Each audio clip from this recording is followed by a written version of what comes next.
అవి అమృతం ఉన్నా సరే తౌడు లేకున్నా సరే అలా పోయినా అని కోరుకుంటాను.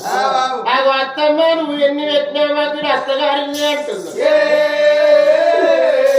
మా తల్లిగారి ఇంటికి కోవాలని బతుకమ్మని వేరు వాళ్ళ గౌరవం వేరు వాళ్ళని ఆరుగురు కూడా ఏనాడు వెళ్ళిపోతున్నారు.